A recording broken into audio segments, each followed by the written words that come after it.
الرحیم. مجھے اپنی بات کرنے سے پہلے تاریخ کا وہ واقعہ یاد آ گیا جب نبی کریم صلی اللہ علیہ وسلم کے انتہائی محبت رکھنے والے حمزہ رضی اللہ تعالیٰ عنہ کفار اور مشرکین کے ظلم سے، زیادتیوں سے ان کی حق کی آواز دبانے کے لیے اپنے اللہ کی طرف دیکھا اور کہا کہ کب ہمیں یہ اجازت ملے گی کہ ہم تلوار اٹھائیں. انصاف کے حصول کے لیے وہ پکار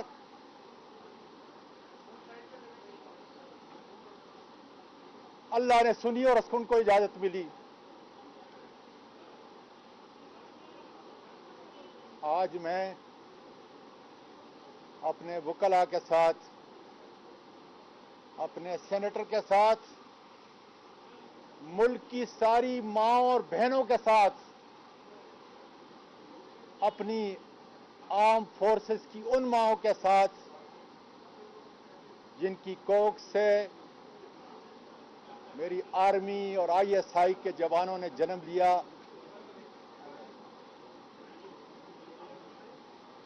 وہ اپنے ملک کی سرحدوں کی حفاظت بھی کر رہے ہیں اور انہوں نے یہ عزم کیا ہے کہ ملک کے اندر وہ ہماری عزت ناموس کے چوکیدار ہوں گے.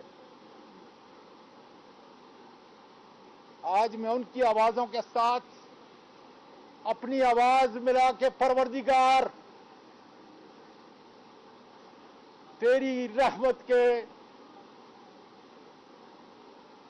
دروازے کیوں نہیں کھلتے؟ کیوں مجھے انصاف نہیں ملتا؟ کیوں پاکستان کی ماں کو انصاف نہیں مل رہا؟ اس سے بڑھ کر بڑی عدالت کون سی ہے؟ ان سے بڑھ کر بڑے ججز کون سے ہیں؟ کس جگہ میں ان ساری بیٹیوں کا، ان ساری ماؤں کا مقدمہ لے کے جاؤں؟ اے اللہ، تو نے تو سورۃ نور کے اندر یہ فرمایا کہ اگر کسی کے گھر پہ جاؤ 3 بار دستک دو، اگر اجازت نہ ملے تو واپس چلے جاؤ.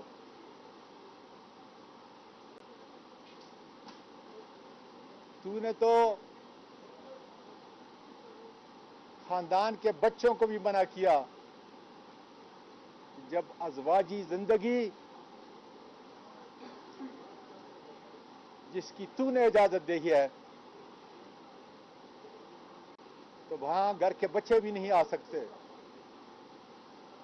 اور نبی کریم صلی اللہ علیہ وسلم نے تو چار دیواری کے تقدس کی یہاں تک بات کی، اے میرے اللہ،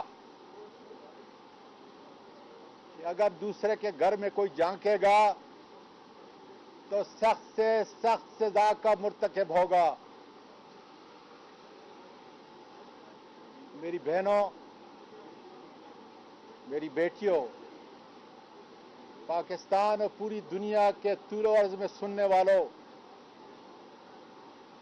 میں آپ کا شکریہ ادا کرتا ہوں، وکلاء کا، صحافیوں کا، دانشوروں کا، ریٹائرڈ ججز کا،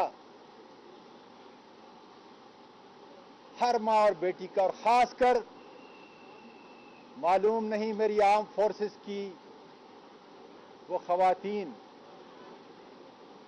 جن کے پاس میرا نمبر نہیں تھا، کس کس ذریعے سے انہوں نے یہ پیغام بھیجا کہ آرم فورسز کی، آئی ایس آئی کی مائیں اور بیٹیاں آپ کے سامنے شرمندہ ہیں.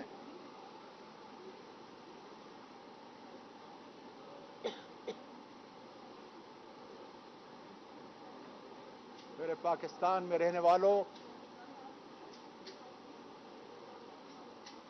میں اپنے بیٹوں کو،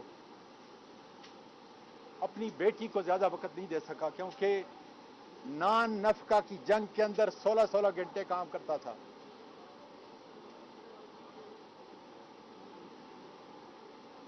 آج دیکھیں جس عزم سے میں کھڑا ہوں، میری ہچکیاں بھی بند ہیں اور میرے آنسو بھی بند ہیں، اس لیے کہ یہ مقدمہ میں اپنا نہیں،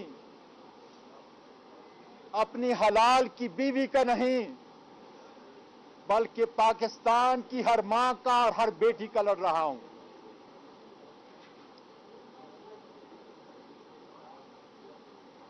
ویکنڈ تھا کل،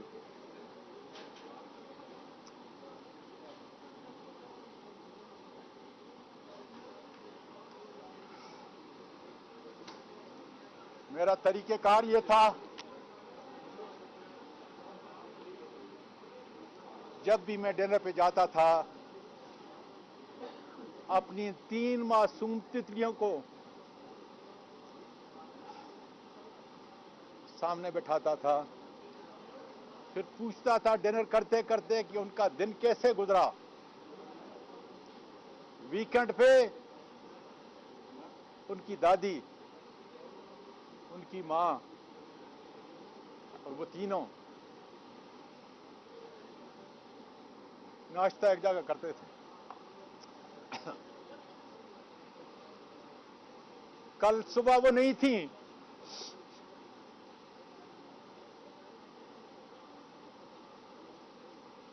قاری صاحب آئے تھے آئرہ،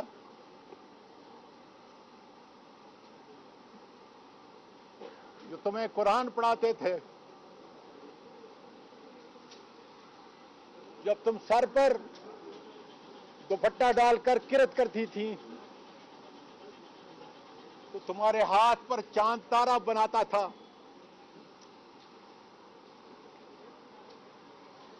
تم میرے پاس آتی تھی اور میں وہ تمہارے چاند تارے کے قاری صاحب کی دیے ہوئے اس چاند تارے کو چوما کرتا تھا۔ میری پوتیوں، خدا کا شکر ہے، میری قوم کی بیٹیوں، اللہ کا شکر ہے، تمہاری جان کو خطرہ تھا، اللہ کا شکر ہے کہ تم اپنے دادا کے اس ملک سے ہجرت کر کے چلی گئی ہو، اس جگہ چلی گئی ہو جہاں انصاف ہے، جہاں انسانیت ہے، جہاں پہ بچوں پہ ہاتھ اٹھنے والا، ان کو ٹرومے دینے والا، ان کی آنکھیں نکالی جاتی ہیں، ان ظالموں کو زمین کے نیچے سے اکھاڑ کے سامنے لایا جاتا ہے اور ان کو انصاف ملتا ہے۔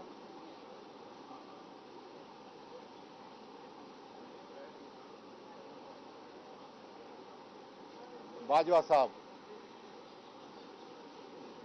میں آپ کا شکر ادا کرتا ہوں کہ آپ نے اپنے 10 جو پیغام بھیجا کہ مجھے انصاف ملے گا،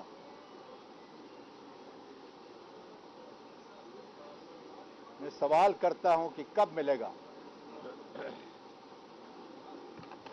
اس لیے کسی جگہ پہ 10 دن پہلے میں نے بڑی آسان سی بات کی تھی، میرے خاندان کے اور میرے تو آپ کے خاندان کے مراسم ہیں، میں نے آپ کی ایکسٹینشن کے اندر بحیثیت وفاقی وزیر پارلیمانی امور بھی کردار ادا کیا، اور میں کوئی سیاست کرنے یہاں نہیں آیا، نہ سیاسی بات کرتا ہوں نہ پہلے کی ہے، میں نے تو صرف اتنی عرض کی تھی کہ ایف آئی اے کے ایک اسسٹنٹ ڈائریکٹر ایاز کو جی ایچ کیو میں بلا لیں، اور اس سے سچ اگلوائیں کہ کس کے کہنے پر پاکستان کے سینیٹر کے ایک ٹویٹ کرنے پہ آپ نے مقدمہ دائر کیا.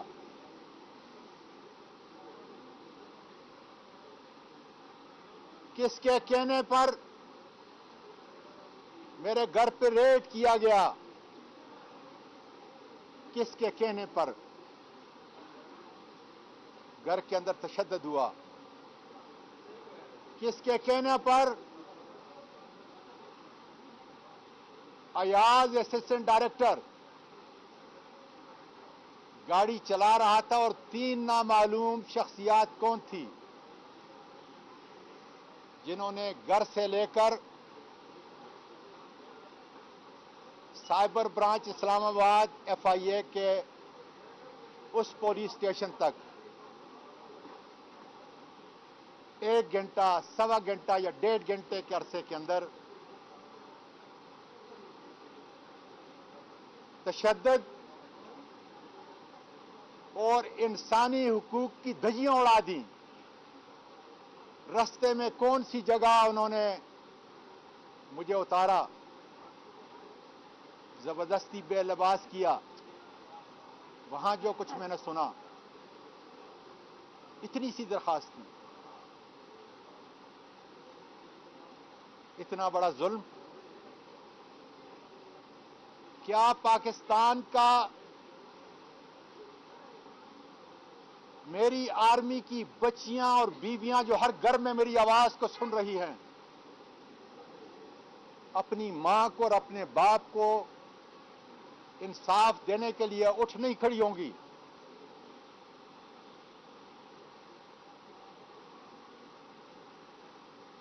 باجوہ صاحب، آج وہی شیطان نفس لوگ ایک ذیلی ادارے کے انتہائی طاقتور لوگ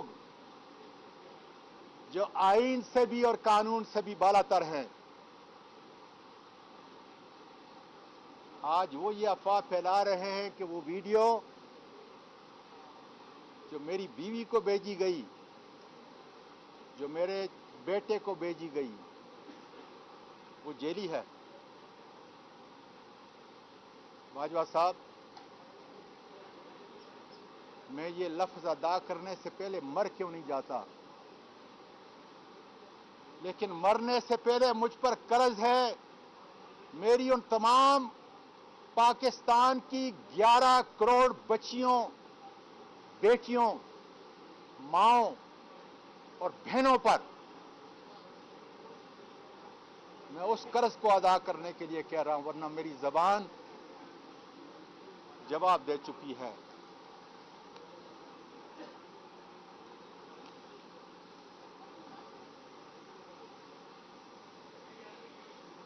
جو ویڈیو میری بیوی کو اور میرے بیٹے کو بھیجی گئی ہے، اس میں چند اضافی چیزیں ان درندوں نے ڈالی ہیں، باقی وہ بالکل اصلی ہے. اور وہ کوئٹہ میں میری ان 2 راتوں کے درمیان میں بنائی گئی ہے. باجوہ صاحب،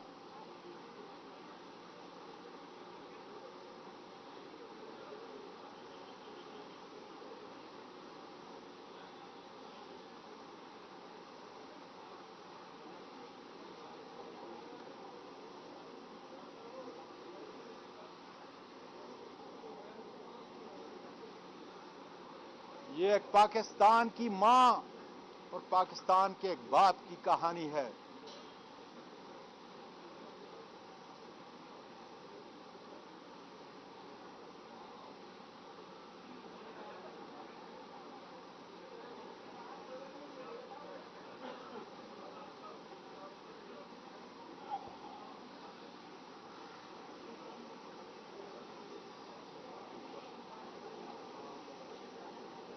اس لیے انصاف کے آنے میں دیر نہیں ہونی چاہیے. اس جگہ کے بارے میں قسم قسم کے بیانات آئے. میں جب وہاں گیا تو میں سینٹ کے چیئرمین کا مہمان تھا. یہ جگہ مجھے بتایا گیا وہاں کام کرنے والوں نے کہ یہاں سرکاری افسر اور ان کے خاندان والے بھی آتے ہیں اور ججز کے لوگ بھی، ان کے خاندان والے بھی، اور ان کے مہمان بھی یہاں ٹھہرتے ہیں. وہ جگہ فیڈرل لاج 1 کوئٹہ. اور انشاءاللہ تعالی جب عدالت کھلے گی تو میں اس جگہ پہ ان کو لے کے جاؤں گا. لیکن باجوہ صاحب اس وقت تک